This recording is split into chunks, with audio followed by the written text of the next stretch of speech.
Taking care of elephants can be dangerous.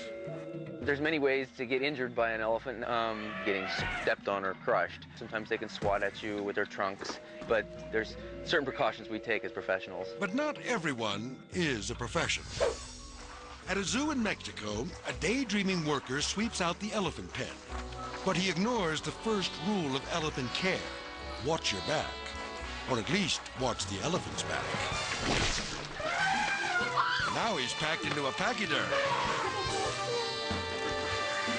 Eventually, the elephant squeezes him out. Thanks to this butthead's stupid behavior, it's a day he'll never forget.